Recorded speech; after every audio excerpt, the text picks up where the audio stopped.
Hi, ജേസി വ്ളോഗിൻ്റെ പുതിയൊരു വീഡിയോയിലേക്ക് എല്ലാവർക്കും സ്വാഗതം. അപ്പോൾ ഞാൻ വീഡിയോ ഇടാൻ ഒന്ന് ലേറ്റായി. ഞാൻ പറഞ്ഞിട്ടുണ്ടായിരുന്നു എനിക്ക് വയനാട് ഡ്യൂട്ടി ഉണ്ട്, അതിന് പോയി വന്നിട്ട് വിശേഷങ്ങളൊക്കെ പറയാമെന്ന് പറഞ്ഞിട്ടുണ്ടായിരുന്നു. അപ്പോൾ വിചാരിച്ച പോലെ 2 ദിവസമൊന്നും നിൽക്കാൻ അവിടെ പറ്റിയിട്ടില്ല. കാരണം ഇവിടെ ചെറിയൊരു പ്രോബ്ലം വന്ന് മോൾക്ക് സുഖമില്ലാതായി. അത് കാരണം എനിക്ക് പിറ്റേന്ന് തന്നെ തിരിച്ചു പോരേണ്ടി വന്നു. എന്നാലും ഞാൻ ആ ഒരു പോയിട്ടുള്ളൊരു എക്സ്പീരിയൻസ് ഞാൻ നിങ്ങളായിട്ട് ഷെയർ ചെയ്യാം. ഞാൻ ക്യാമ്പിൽ പോയിട്ടുണ്ടായിരുന്നു. 2 ഡ്യൂട്ടി ആയിരുന്നു. ഒന്ന് ഞാൻ ആ ഒരു സ്റ്റേറ്റ് ഓർഗനൈസിങ് കമ്മീഷണർ എന്നുള്ള ആ ഒരു ഡ്യൂട്ടിയിലും ഞാൻ എൻ്റെ യൂണിഫോമിലാണ് പോയിട്ടുണ്ടായിരുന്നത്. പിന്നെ ഒരു കൗൺസിലർ എന്നുള്ള രീതിയിൽ നമ്മൾ ആ ഒരു സർവീസ് അവർക്ക് കൊടുക്കുക എന്ന് വിചാരിച്ചിട്ടും കൂടെയാണ് പോയിട്ടുണ്ടായിരുന്നത്. അപ്പോൾ അവിടെ ചെന്നിട്ട് അവിടുത്തെ വീഡിയോസും കാര്യങ്ങളൊന്നും ഞാൻ എടുത്തിട്ടില്ല. കാരണം അത് പബ്ലിക്കിന് തരണ്ട എന്നുള്ളത്, നമ്മൾ പോയത് അവിടെ അവർക്കൊരു ആശ്വാസം കൊടുക്കുക എന്നുള്ളതാണ്. അപ്പോൾ അതുകൊണ്ട് തന്നെ ആ വീഡിയോസുകളും കാര്യങ്ങളും ഒന്നും ഞാൻ എടുത്തിട്ടില്ല. ഞാൻ പോയ ആ ഒരു ഞാനും എൻ്റെ ജ്യേഷ്ഠത്തി ഉണ്ടായിരുന്നു, ജ്യേഷ്ഠത്തിൻ്റെ ഒരു മോള് ഉണ്ടായിരുന്നു. അപ്പോൾ അങ്ങനെയുള്ള കുറച്ച് വീഡിയോസും കാര്യങ്ങളും ഞാൻ ഇതിൻ്റെ കൂട്ടത്തിലിടും.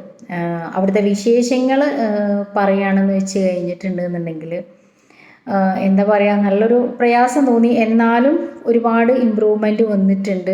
കുട്ടികളുണ്ടായിരുന്നു, അവരെ പാരൻസ് ഉണ്ടായിരുന്നു, അതുപോലെ തന്നെ അവരെ ബാക്കിയുള്ളവർ നഷ്ടപ്പെട്ട അങ്ങനെയുള്ള ആളുകളുണ്ട്. കൂടുതൽ വിഷമം തോന്നിയൊരു കാര്യം എന്താണെന്ന് വെച്ച് കഴിഞ്ഞാൽ, ചെറിയ ചെക്കന്മാർ എന്ന് പറഞ്ഞിട്ടുണ്ടെങ്കിൽ നമ്മളെ +1 +2 ആ ഒരു ലെവൽ ഡിഗ്രിയിലൊക്കെ ഉള്ള കുറേ കുട്ടികൾ ഞാൻ ചെന്നപ്പോൾ ഇങ്ങനെ ക്യാരംസ് കളിക്കുന്നുണ്ട് അവർ. അപ്പോൾ ഇവരിങ്ങനെ അധികം നമ്മളെ മൈൻഡ് ചെയ്യണമൊന്നുമില്ല.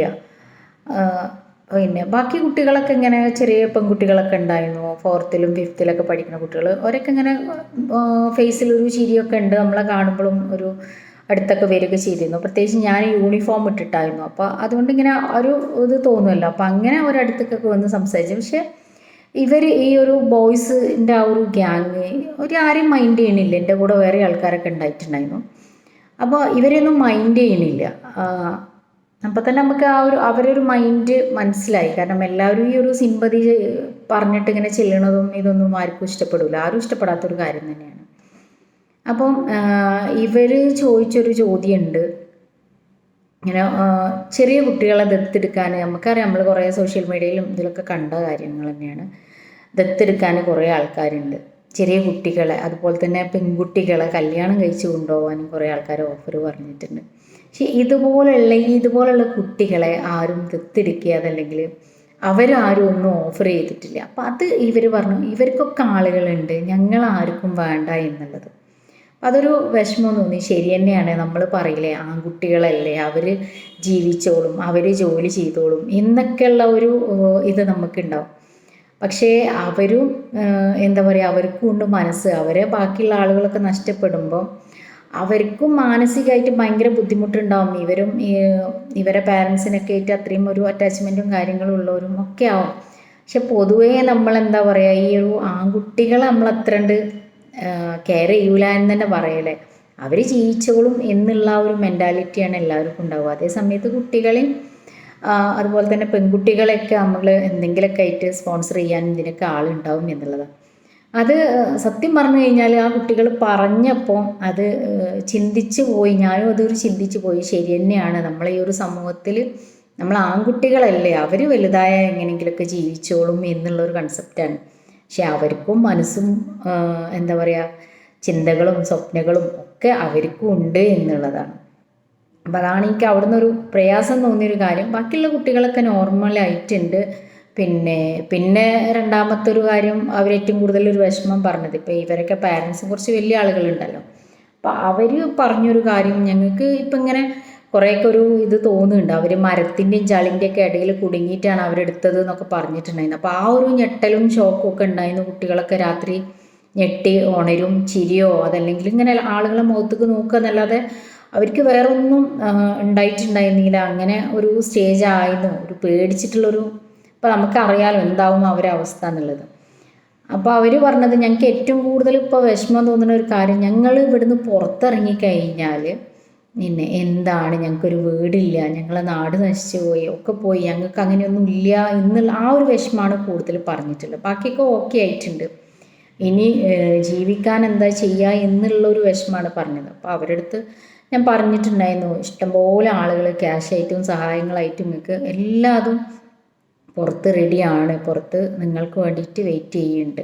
പിന്നെ ഇവരെയൊക്കെ തന്നെ വേറെ റെൻറ്റിന് റൂമുകളും കാര്യങ്ങളൊക്കെ എടുത്തിട്ട് അവിടെ മാക്സിമം കിട്ടുന്നത് എല്ലാം റെൻറ്റിന് പോലും എടുക്കുന്നുണ്ട്. അങ്ങോട്ട് ഒരു 2 ദിവസം കഴിഞ്ഞാൽ അവിടേക്ക് മാറ്റും എന്ന് പറഞ്ഞിട്ടുണ്ടായിരുന്നു ഓരോ ഫാമിലിനും. അപ്പോൾ ഇതൊക്കെ ഇവരുടെ അടുത്ത് പറഞ്ഞു. അവർ പറഞ്ഞതൊക്കെ കേൾക്കുമ്പോഴാണ് ഞങ്ങൾക്കൊരു സമാധാനം, ഒരു ഇത് തോന്നുന്നത് എന്നൊക്കെ പറഞ്ഞിട്ടുണ്ടായിരുന്നു. അപ്പോൾ എന്തായാലും നമുക്ക് എന്താ പറയുക, മനസ്സിന് ഒരുപാട് വിഷമം ഉണ്ടാക്കുന്ന ഒരു കാഴ്ചകളാണ് അവിടെ പോയിട്ടുണ്ട് എന്നുണ്ടെങ്കിൽ ഓരോ ആളുകളെ അവസ്ഥകളും ഒക്കെ. ഇതിൻ്റെ പുറത്ത് അറിയാം, ഇതിൻ്റെ വളണ്ടിയേഴ്സായിട്ട് വർക്ക് ചെയ്ത ആളുകളൊക്കെ അവസ്ഥകൾ. ഇപ്പോൾ എൻ്റെ അങ്കിള് പിന്നെ ഇതിന് പോയിട്ടുണ്ടായിരുന്നു. അപ്പോൾ അവർ പറയും ഓരോ അവയവങ്ങളൊക്കെ കിട്ടുമ്പോൾ അവരൊരു മാനസികാവസ്ഥ പറഞ്ഞിട്ടുണ്ടായിരുന്നു.